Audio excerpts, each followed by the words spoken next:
Hi, class. As I discussed before, today we'll be beginning our lesson on identities. The first identity, though, that I want to explore is that of being a writer. So, what does it mean to be a writer, even if we don't think of ourselves that way? Right? So, all of us in this room write, but it looks very different depending on our purpose. So, sometimes we write Facebook posts that we have no care in the world about what the grammar looks like. We write for essays for school that we might care a little bit more about. We know a teacher will be reading that. We know they'll be grading that.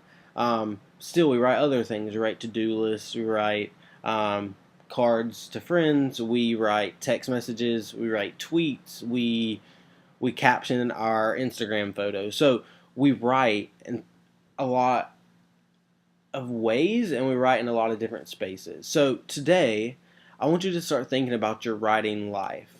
Where do you write? Is it in your car? Is it at home? Do you always write at a specific table in your house?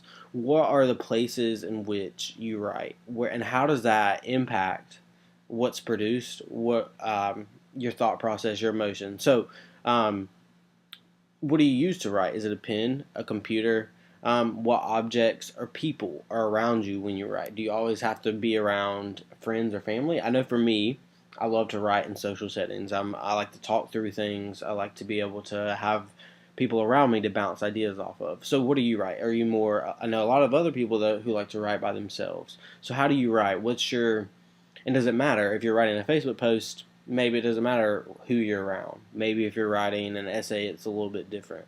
So what is your writing process? Do you revise a lot? How does that depend on who you're around, your purpose in writing?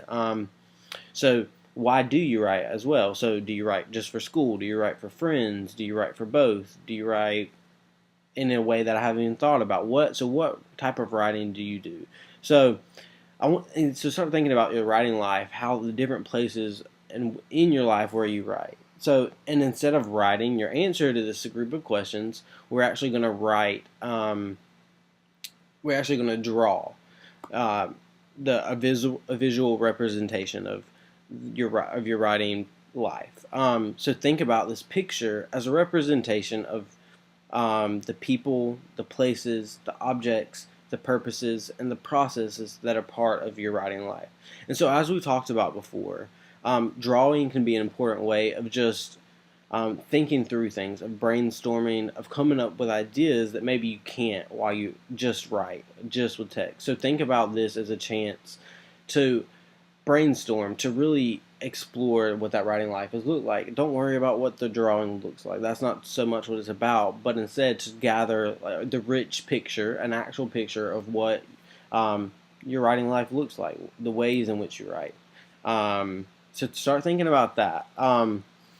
And after you've drawn that picture, we're going to take a few minutes just to write a brief reflection on what you've learned. So, what did you think about what came up for you in this process? Did you say, "Oh, I am a writer," or "I always write with a specific pen," or "I always have to have snacks by me when I write school," or "I love to write on my phone, like I love the keyboard." So what is it that you came up with? So we're gonna take about 15 minutes for this whole entire thing. So spend about the first 13, which we'll start in here in just a minute. Just spend those 13 minutes trying to come up with a picture, drawing, and draw multiple ones if that helps you. However you want to approach this. You have the questions that I've given you on the handout. There's some of those I just mentioned, but there's other ones up there. So think through some of those, and then how can you answer those in a visual? So take the first 13 minutes to do that, to draw, and then for the next couple, we'll just use just to write that reflection.